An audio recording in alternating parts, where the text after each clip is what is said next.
카페나 하는 주제에 무슨 자존심이야? 가진 것도 없는 것들이.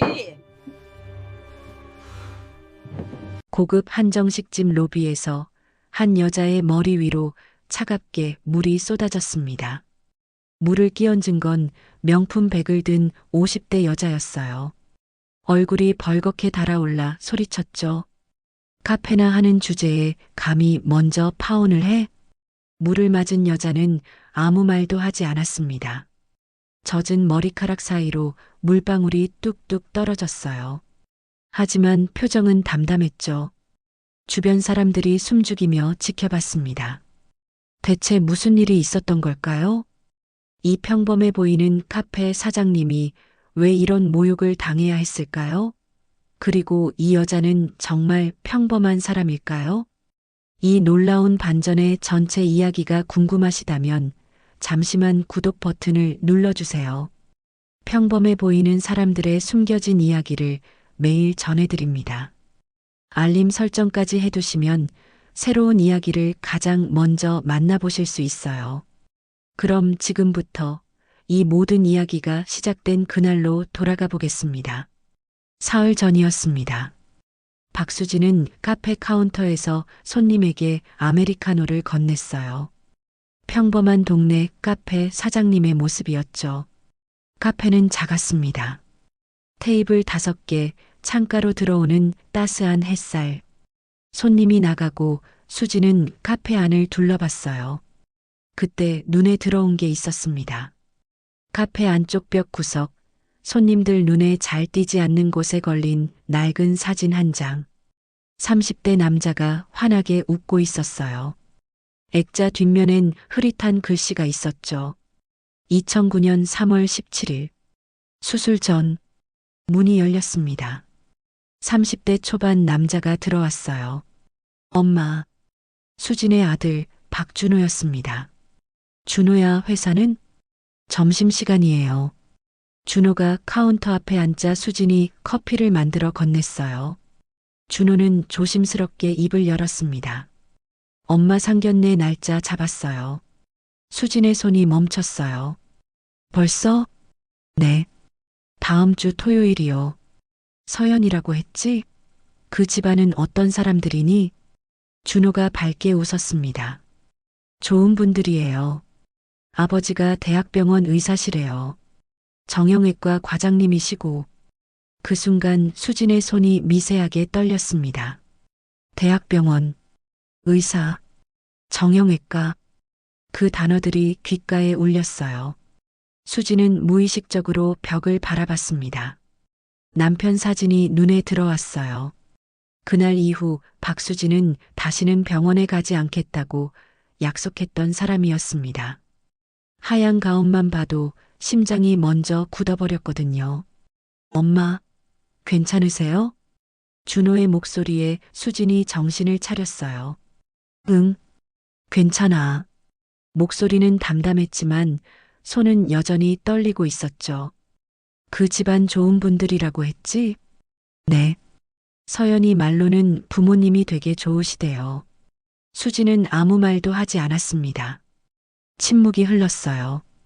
준호가 조심스럽게 물었습니다. 엄마, 혹시 병원이라서 그러세요? 아빠 생각나서? 수진이 고개를 저었어요. 아니야.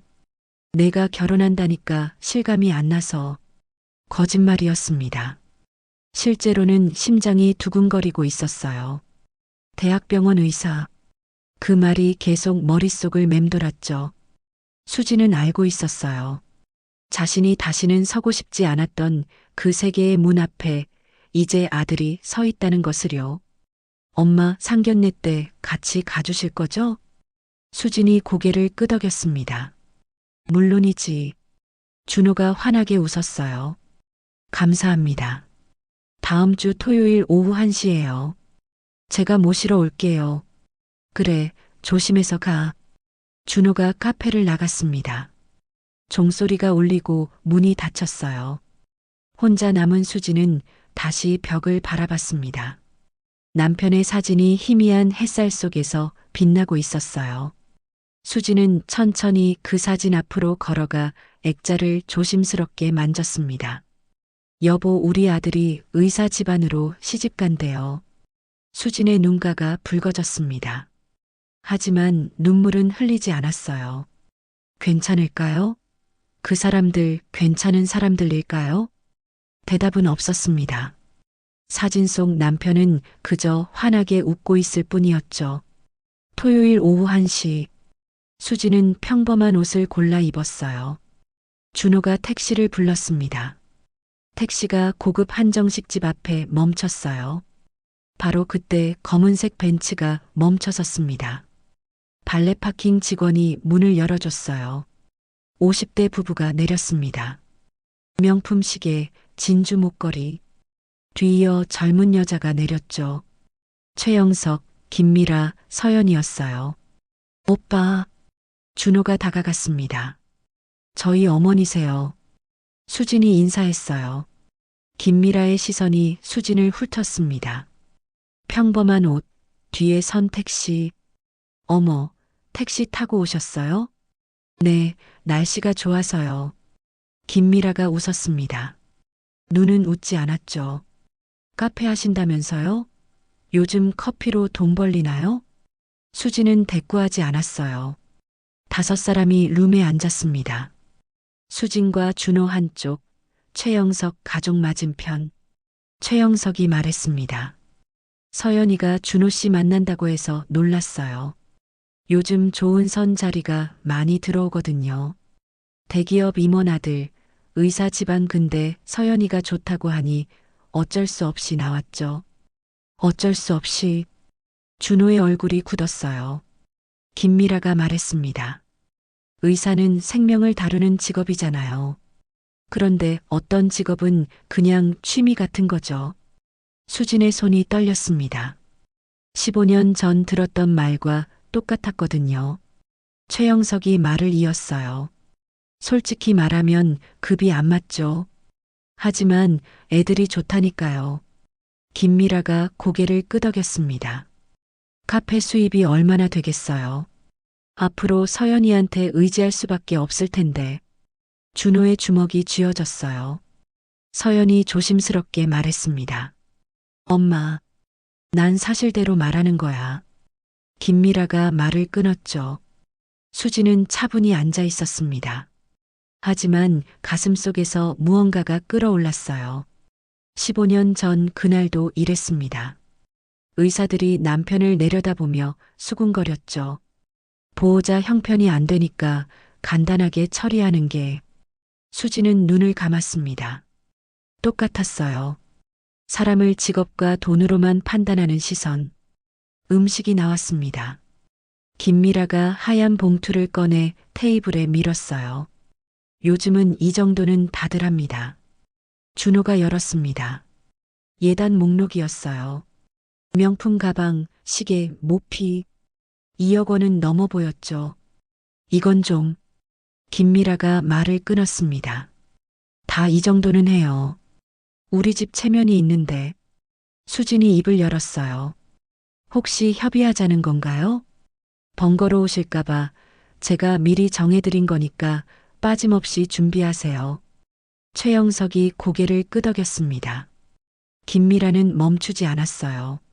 원래 이런 건 친정 어머니가 챙겨주는 건데 어머니가 안 계시니 이바지 음식 준비해줄 사람도 없겠네요. 준호의 심장이 내려앉았습니다. 백화점에 주문하시면 됩니다. 아무거나 하면 안 되니까. 수지는 손만 꽉 쥐었어요. 준호가 끼어들었습니다. 어머니, 그런 말씀은. 넌 가만히 있어. 어른들이 알아서 하는 거야. 김미라가 결정적인 말을 던졌어요. 솔직히 의사 집안 며느리는 배울 게 많아야 하는데 남편 하나 잘못 만나 죽은 여자한테 배울 게 없잖아요. 공기가 얼어붙었습니다. 수진의 얼굴이 하얗게 질렸어요. 손이 떨렸습니다. 준호가 벌떡 일어섰습니다. 지금 뭐라고 하신 겁니까? 뭐가 잘못됐어요? 사실인데. 사실? 우리 아버지를 모욕하신 겁니까? 최영석이 끼어들었어요. 준호 씨, 진정하세요. 닥치세요. 제 어머니 앞에서 아버지를 그따위로 말하는데 어떻게 참습니까? 서연이 준호의 팔을 잡았어요. 오빠, 진정해요. 준호가 손을 뿌리쳤습니다. 실수로 나올 말입니까? 수진이 조용히 일어났습니다. 준호의 손을 잡았어요. 준호야, 가자. 목소리는 낮고 차분했습니다. 수진이 김미라를 똑바로 바라봤어요. 눈빛이 차갑게 변했습니다. 이런 집안에 제 아들을 보낼 생각 없습니다. 최영석의 얼굴이 벌겋게 달아올랐습니다. 뭐라고요?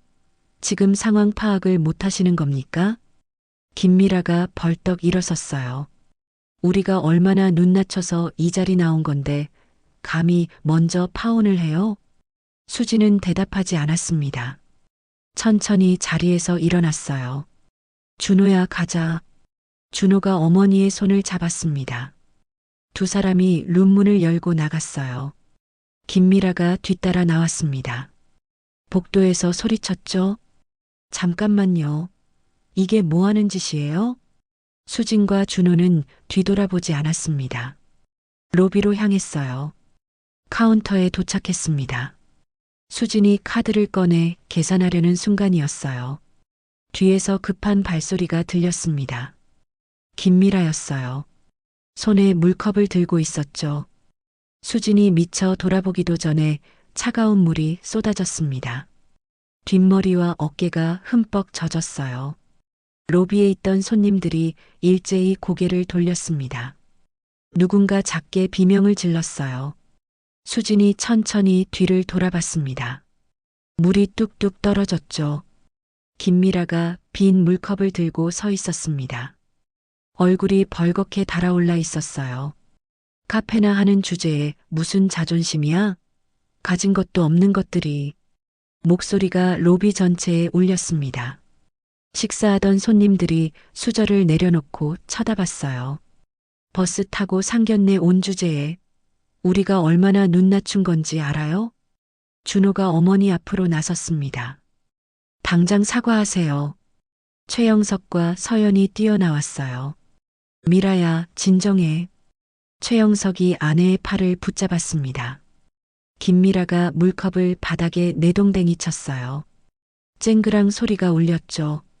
급도 안 맞는 집안이랑 사돈 맺는 거 내가 더 싫다고. 지배인이 황급히 다가왔습니다. 손수건을 내밀었어요. 손님, 괜찮으십니까? 수진이 손수건을 받았습니다. 감사합니다. 천천히 얼굴을 닦았어요. 손은 전혀 떨리지 않았습니다. 준호가 김미라를 향해 말했어요. 제 어머니한테 다시는 연락하지 마세요. 서연이 다가왔습니다. 오빠, 잠깐만. 준호가 고개를 저었어요. 서연 씨, 우린 여기까지예요. 오빠, 제발. 당신 부모님이 한 집 받잖아요. 이게 정상입니까? 서연의 입술이 떨렸습니다. 아무 말도 할 수 없었어요. 최영석이 수진을 노려봤습니다. 후회할 겁니다. 이런 선택. 수진이 최영석을 똑바로 바라봤어요. 눈빛이 차갑게 빛났습니다. 후회는 박사님께서 하실 겁니다. 수진이 카운터에 카드를 건넸습니다. 계산을 마쳤어요. 준호의 손을 잡고 로비를 나섰습니다. 뒤돌아보지 않았어요. 밖으로 나오자 차가운 바람이 불었습니다. 수진의 젖은 어깨를 스쳤어요. 준호가 재킷을 벗어 어머니 어깨에 걸쳐줬습니다. 엄마, 괜찮아요? 수진이 고개를 끄덕였어요. 응, 괜찮아. 목소리는 담담했습니다. 하지만 가슴속 어딘가는 후련했어요. 준호가 택시를 불렀습니다. 두 사람은 말없이 택시에 올랐어요. 택시가 출발했습니다. 한정식집이 점점 멀어졌죠. 준호가 조용히 말했어요. 엄마, 제가 어머니 편이에요.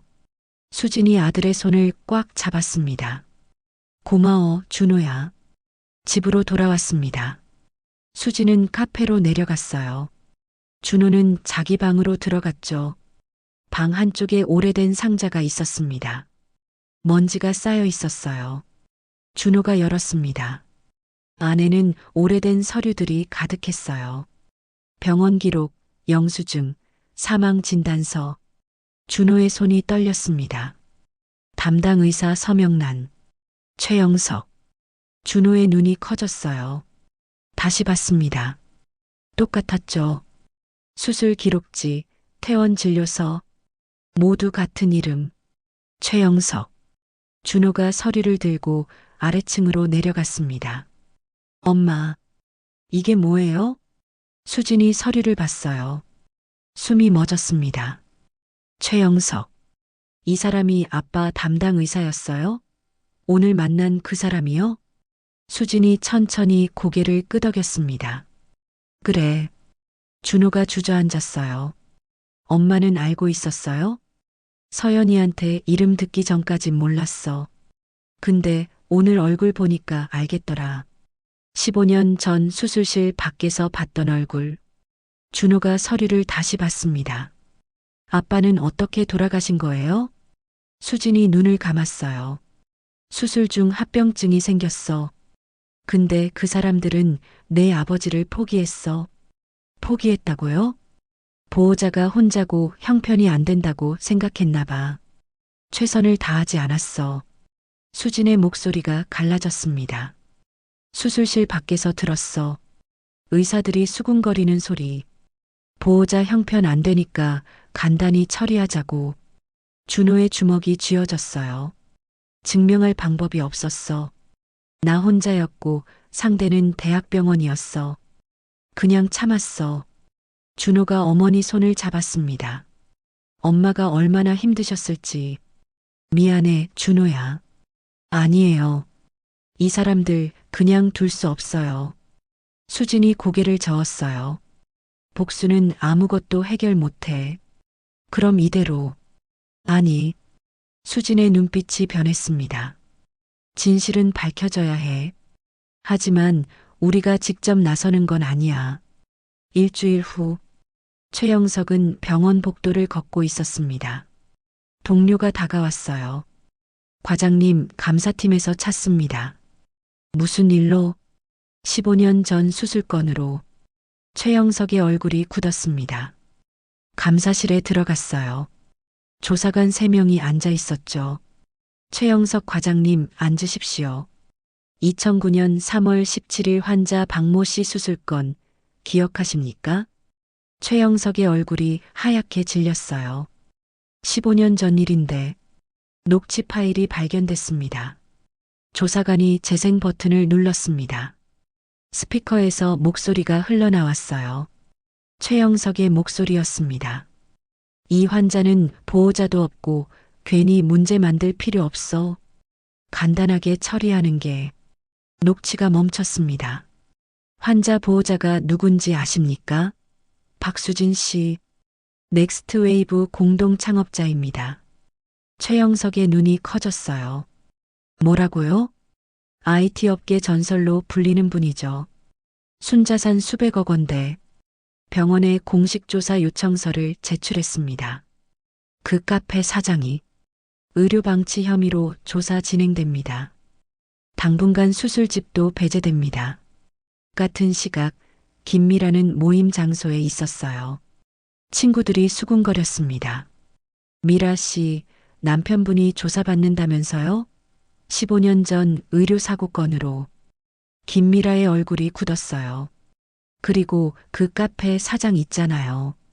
알고 보니 넥스트 웨이브 창업자래요. 재산이 수백억. 뭐라고요? 우리가 완전히 잘못 본 거죠. 김미라의 손이 떨렸습니다. 상견례 때 무슨 일 있었다면서요? 소문 다 났던데. 김미라는 아무 말도 못했어요. 저녁 최영석이 집에 돌아왔습니다. 얼굴이 창백했죠. 여보, 무슨 일이에요? 박수진. 그 여자가 넥스트 웨이브 창업자야. 김미라가 소파에 주저앉았어요. 말도 안 돼. 15년 전 일이 다 드러났어. 녹취 파일까지. 서연이 나왔습니다. 아빠, 무슨 소리예요? 내가 만난 그 사람 어머니. 그 여자 남편이 15년 전 내 환자였어. 서연의 얼굴이 하얗게 질렸어요. 그럼 아빠가. 최영석이 고개를 숙였습니다. 난 최선을 다하지 않았어. 한 달이 지났습니다. 최영석은 병원 복도를 걷고 있었어요. 동료들이 눈을 피했습니다. 인사도 하지 않았죠. 회의실에서 나오는 소리가 들렸어요. 최 과장 빠진 프로젝트로 진행하자. 어차피 당분간 복귀 못할 것 같은데. 최영석이 멈춰섰습니다. 주먹이 쥐어졌어요. 원장실에 호출됐습니다. 최 과장, 당분간 휴직하는 게 어떻겠습니까? 원장님, 그건 병원 이미지도 있고 조사 끝날 때까지만. 최영석은 아무 말도 할 수 없었습니다. 김미라도 달라졌어요. 친구들 모임에 나가지 못했습니다. 전화도 안 받았죠. 우연히 마주친 친구가 말했어요. 미라 씨, 요즘 어때요? 응, 뭐. 남편분은요? 김미라가 고개를 숙였습니다. 조사 중이야. 아, 힘드시겠어요. 말은 위로였지만 눈빛은 달랐어요. 호기심과 우월감이 섞여 있었죠. 김미라는 빨리 자리를 떠났습니다. 서연은 병원 휴게실에 앉아 있었어요. 동료가 다가왔습니다. 서연아, 내 아버지. 그거 사실이야? 서연이 고개를 숙였어요. 잘 모르겠어. 근데 15년 전부터 알고 있었다던데? 서연의 눈이 커졌습니다. 뭐라고? 병원 기록실에서 일하던 선배가 그러던데. 내가 몇 년 전에 그 파일 봤다고. 서연의 얼굴이 하얗게 질렸어요. 난 말을 잇지 못했습니다. 같은 시각 준호는 카페에 앉아 있었어요. 핸드폰이 울렸습니다. 서연이었죠. 받지 않았습니다. 문자가 왔어요. 오빠, 한 번만 만나요. 설명하고 싶어요. 준호가 답장을 보냈습니다. 설명은 필요 없어요. 서연 씨는 알고 있었잖아요. 오빠, 아버지 과거를 알면서 침묵했어요. 그게 서연 씨 선택이었죠. 오빠, 제발. 준호가 전화를 걸었습니다. 서연이 받았어요. 오빠, 울먹이는 목소리였습니다. 서연 씨, 마지막으로 묻겠어요. 아버지 일 언제부터 알았어요? 침묵이 흘렀습니다. 3년 전에 병원 기록 정리하다가 준호의 손이 떨렸어요. 3년 전부터 알았으면서 저한테는 아무 말도 안 했군요. 오빠, 저도 어떻게 해야 할지 몰랐어요.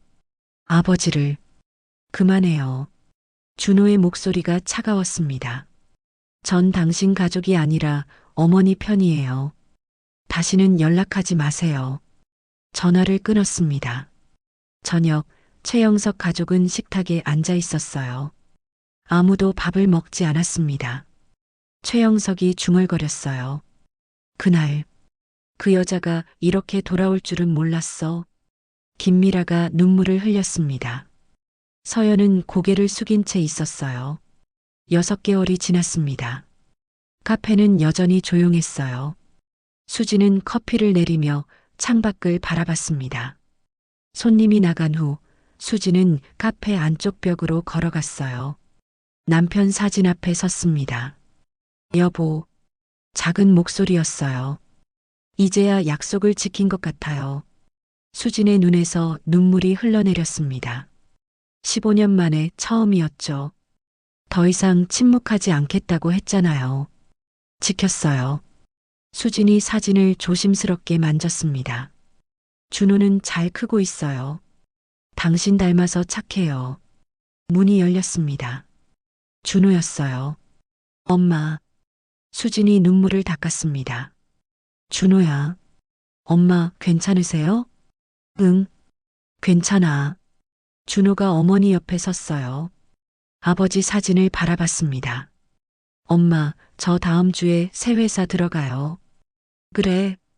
네. 작은 회사지만 좋은 사람들이에요. 수진이 아들의 손을 잡았습니다. 잘했어. 엄마 덕분이에요. 준호가 말했어요. 엄마가 보여주셨잖아요. 어떻게 살아야 하는지. 수진이 미소 지었습니다. 같은 시각, 최영석은 작은 병원에서 일하고 있었어요. 대학병원은 그만뒀습니다. 환자를 진료하고 차트를 쓰고 있었죠. 예전처럼 여유롭지 않았어요. 하지만 성실하게 일했습니다. 김미라는 동네 마트에서 장을 봤어요. 명품 가방은 팔았습니다. 평범한 가방을 들고 있었죠. 아는 사람과 마주쳤어요. 고개를 숙여 인사했습니다. 예전처럼 거만하지 않았어요. 서연은 다른 병원으로 옮겼습니다. 조용히 일했어요. 점심시간 핸드폰을 봤습니다. 준호의 연락처가 떠올랐죠.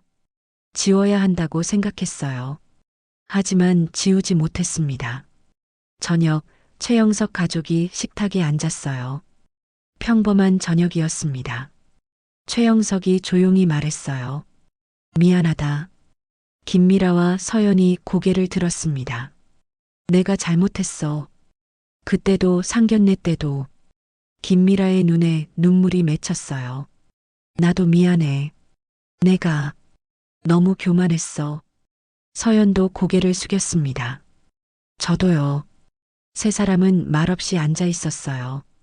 다음 날 아침 수지는 카페 문을 열었습니다. 햇살이 따스하게 들어왔어요. 손님이 들어왔습니다. 커피를 주문했죠. 아메리카노 한 잔이요. 네, 잠시만요. 수진이 커피를 내렸습니다. 평범한 일상이었어요. 손님이 나간 후 수진은 남편 사진을 다시 봤습니다.